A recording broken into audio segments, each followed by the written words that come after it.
Hey everyone, welcome back to Yellow Jacket Garage Radio. This is podcast number 3. In today's podcast, I want to talk about shop tools. And I'm kind of going to run across the board a little bit on the shop tools. I'm going to go with some big ticket, some small ticket, and really kind of what it is that, in my opinion, have been good for me and not so much. I want to start off with a list. I've got the best money spent on a shop tool. This is my opinion because this is my experience with my shop.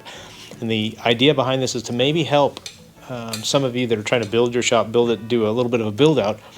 What are some of the things that you could buy that would be beneficial in the near term, and maybe wait on some of those things further down the road that you don't necessarily need today. Of course, you're going to have to make your own determination as to what tools are right for you in any given point. But like I said, I'm going to start off with this list, and my list begins with best money spent on big items and small items, of course. Now, the small items, I'm going to go with your hand tools, basically wrenches, sockets, all of that stuff. It used to be, in order to get a good quality tool, you had to go with the big name brands like Craftsman, Snap-on, things like that. Now, with Craftsman's being sold off and whatnot, they've kind of gotten watered down a little bit. You can find Craftsman anywhere rather than just back in my day at Sears. Not to say that they're not still a good quality tool. I just don't think that the quality is the way that it used to be, in my opinion. And I say that because most other opportunities that you have out there to have a good quality hand tool, most of them are going to be already come with a lifetime warranty. I've started recently changing over to, I've gone to a lot of the Harbor Freight Icon tools, and that's what the tool board that I'm putting together, that's primarily what's going to be on that when it's all said and done, is Icon tools. The reason being is, yes, they are a little bit spendier than maybe the Pittsburgh or whatever that Harbor Freight puts out. Even the Pittsburgh has a lifetime warranty, and so really, if you break it, it's no questions asked, and something happens to the tool, you take it back to them, and they'll give you a new one. So, that's kind of how it works for that. The downside to it is, and I haven't tested this part of it out, but I did read that in order to take a tool back to Harbor Freight, you need to take the entire set back instead of just taking one tool, one particular wrench or what have you back. And so if you've lost one, then, well, that negates the whole lifetime warranty thing. But again, I haven't tested that myself to know for certain if that's in fact the case, but that's what I've read, and so I'm going to assume it's so. Now, Cornwall, Snap-on, Mac, everybody else is still out there. They're still putting out a great tool, but they're still expensive. I mean, there's a reason why that oftentimes with some of these tool trucks, they call them the rape van, because, it's going to hurt when you either walk in and probably when you walk out. But so spend what you can afford. Buy the best quality you can. The hand tools, as long as you take care of them, are going to last you for decades anyway. And so that's really kind of a non-starter. Big ticket items, best money spent. I'm going to say hands down, probably the most versatile shop tool that I've bought that's a larger item is going to be my quick jacks. I've got the BL5000 SLX. Bought it through, it was Home Depot online, but it's still the quick jack. It's still the same product. They did a major purchase, I guess, and so I bought theirs, and I think I paid $1,100 or $1,110, and that was shipped, which is fantastic. So, I mean, you can't go wrong with that. It's a 5,000-pound lift, and I have used mine extensively, and it's been a fantastic thing to have. I use it all the time. It seems like every time I turn around, somebody is putting their car up on the quick jack, and it's just incredibly convenient to have. And so if you're working out of your garage versus like what I've gone to with this shop, when I was working out of the garage, that quick jack was invaluable. I used it all the time. It seemed like there was always a car sitting on it that was doing something too, and it fits everything I've got except for, of course my truck doesn't fit on there, but all of my cars, they all fit perfectly. It's a fantastic tool to have with it. Now, I do have the big lift. I've got a 10,000-pound Stratus 2-post. So far, the Stratus has only had 2 cars on it, but it's worked fantastic when I've needed it. I will say that there's a little bit of concern with the motor or the pump with that lift, but all in all, it's it's a good product, and I think that being able to swap that stuff out if it goes bad, I can work with that and be just fine. But I haven't put anything heavy up on it. I haven't put the truck up on it yet. I haven't put my vet up on it. It's just been the 62 Corvette and the Miata are the only two cars that have been up on that lift so far. But I think it's a great addition to a shop. And if you've got the space for it and you've got the money to buy one, then by all means a lift is going to be something really nice. And I think I only spent on that Stratus, I only spent like $3,500, and I did that through the online. I went to Mechanic Superstore. And when I looked at them online, it was kind of neat to know that they were based out of Nampa, Idaho, and I've been through Nampa many, many times. I grew up in Eastern Oregon, and so that's not that far away from home for me. And so knowing basically exactly where their facility is was kind of nice. But they are a reseller, and so my Stratus lift came out of down by Houston. And so there's that. But dealing with them was really pretty easy. The only hiccup that I had with the lift was going to pick it up from the local place here in town. I didn't get the memo that I was supposed to have the right deck trailer to be able to have them load it straight out of the bay, because they had the lift-up bay for the semi-trucks to park in. So if you're going to buy a lift or buy something big like that, have it actually home delivered if you can, or be ready to have to make some adjustments to get it picked up and whatnot. That was kind of a hassle, and everybody at the facility was really nice with one notable exception, and this guy was kind of a jerk. And so anyway, it's how it goes. Maybe he was having a bad day, but then seeing me show up with the wrong trailer probably made his day even worse. But the guy that actually put the lift on the trailer, fantastic, did a great job, and it all worked out. So anyway, now my next category is worst money wasted, and I've got big and small items. And, well, let me say this, before we get too deep into this. The whole point of this is a discussion, and so in the comments below, throw in your best and worst as well. Let everybody that's going to be potentially watching this podcast know that, hey, I had this issue, or I had that issue, or I bought this tool or bought that tool. Your favorites and your worst, tell us all about them. I don't care what whether the opinion is good or bad, but the point to this is to help other people. If they see the comments in there, read through them so that they can see that, well, that particular item this person thought was trash. Then they can go out and do their own research on it to look at the reviews that item has to see if, well, maybe that's one person that got a bad item, or is it something that's systemic within that product. And so it just kind of, the idea is to help everyone out. So anyway, worst money wasted. I don't know that I really have a worst money wasted item. There's stuff that I don't use that often, and about the only thing that maybe I would say would be worst money is just those items that you buy as a unitasker and then they don't perform at that. Pardon me, my throat's getting a little bit dry. But let me see. For a big item, worst money wasted, have to think it through. I'll go back a couple of years, and I bought a gas-powered pressure washer, and I think we bought it at Lowe's. It was like $300. This thing was supposed to be the end-all, and wash paint off of a car from 100 yards away, stuff like that. Super high pressure and everything else.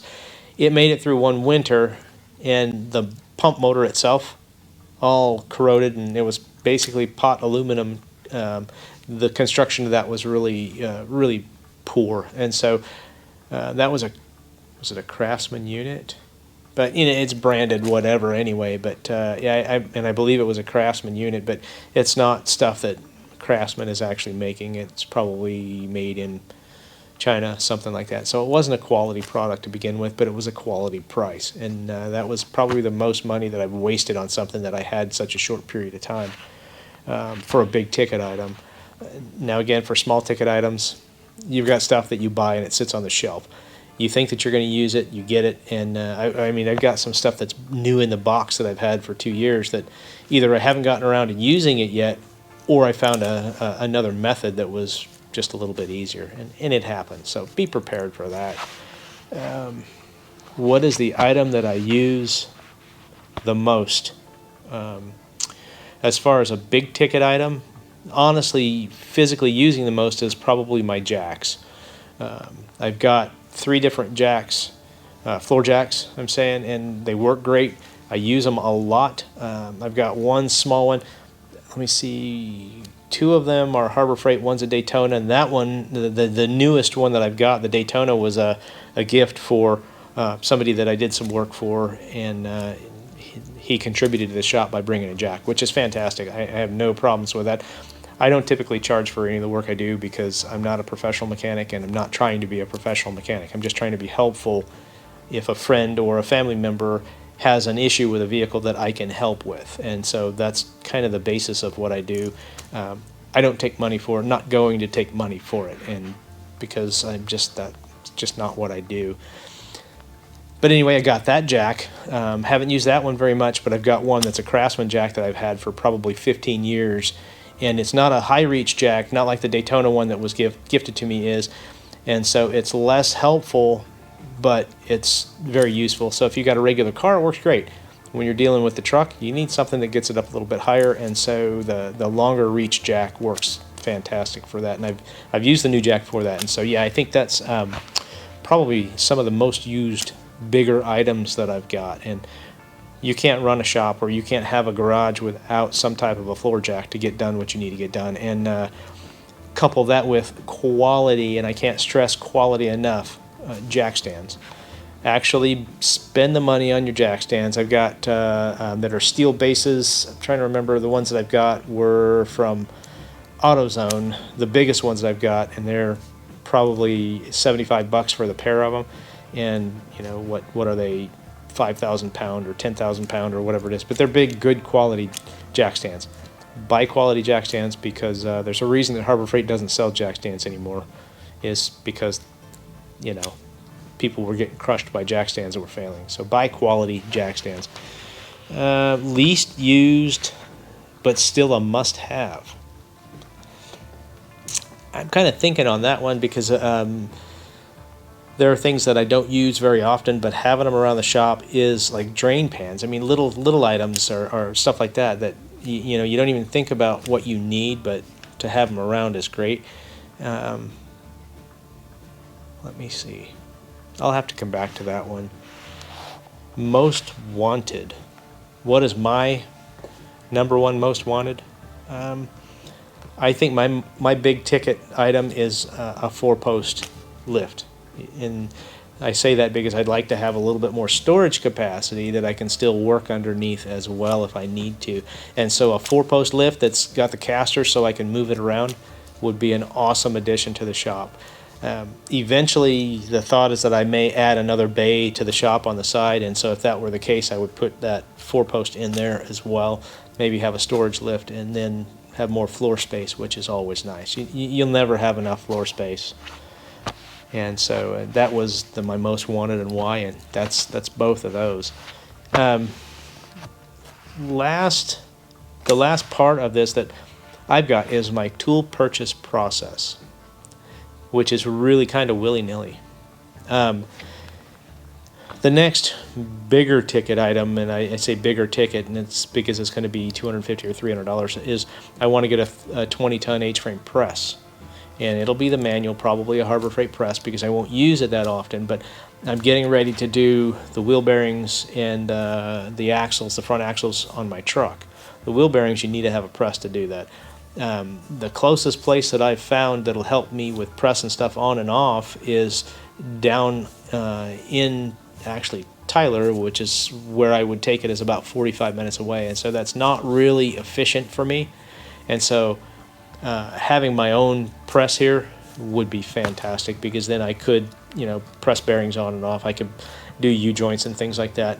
If I had to rebuild the torque tube on that, I'd have the ability to press those U-joints out of the torque tube. And same thing with a 62 or with our Ranger or side by side.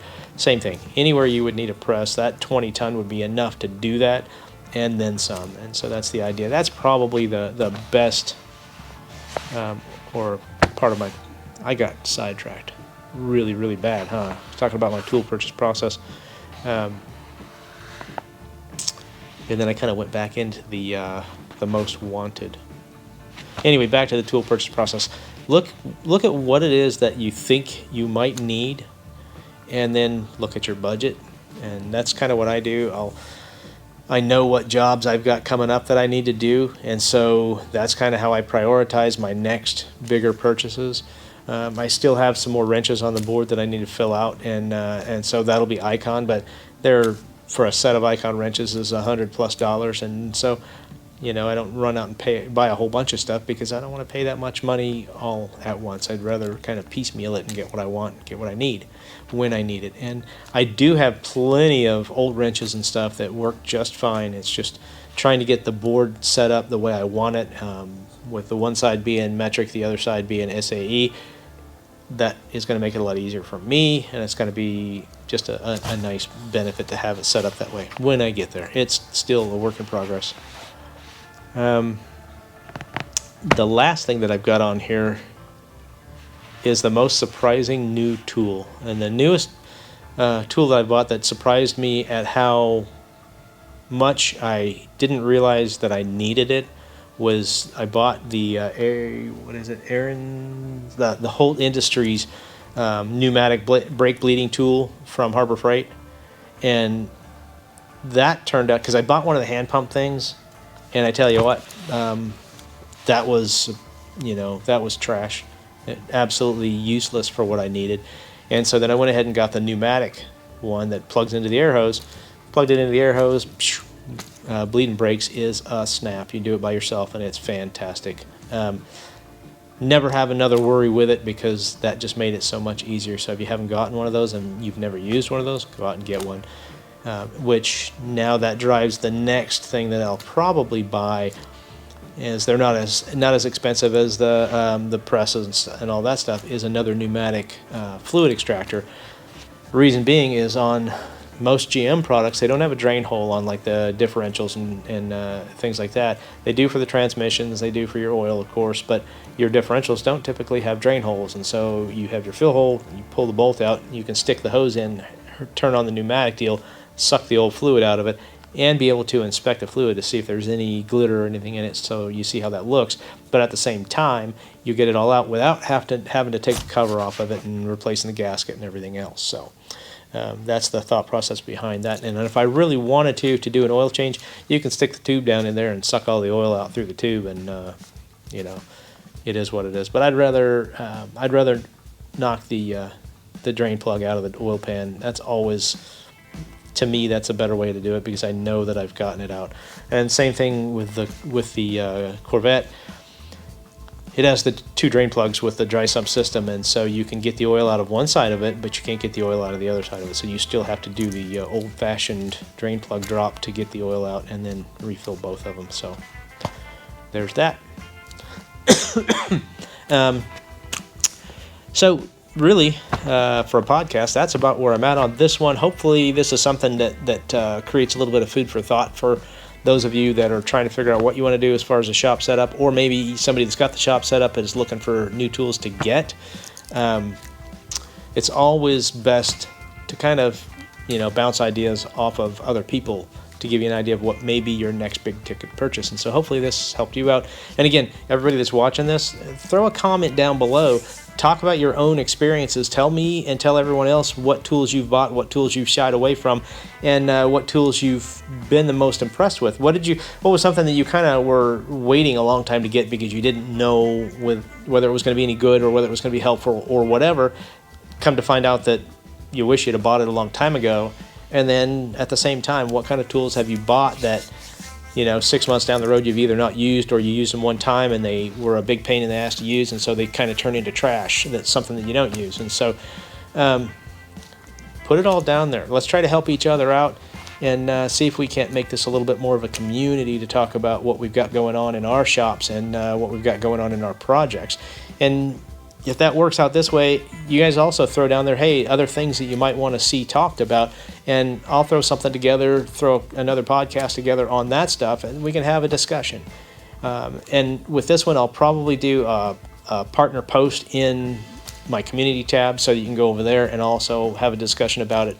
And see what it leads to, and hopefully it's helping people out. That's the whole point behind all of this, is to help each other out. Make this more of a community, all of us to have a good time, talk about what we're doing, maybe learn some things. And some people maybe are not such a garage mechanic. Maybe people are doing stuff on track days and things like that. And so some of these tools are very portable. They're easy to take, like the quick jacks.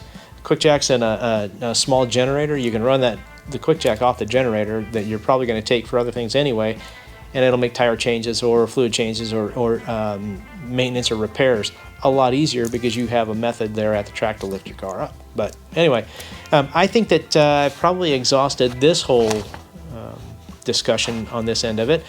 Throw some stuff down there. Let's talk about it. Let's get a little bit more involved in it and see what we can do to help one another out.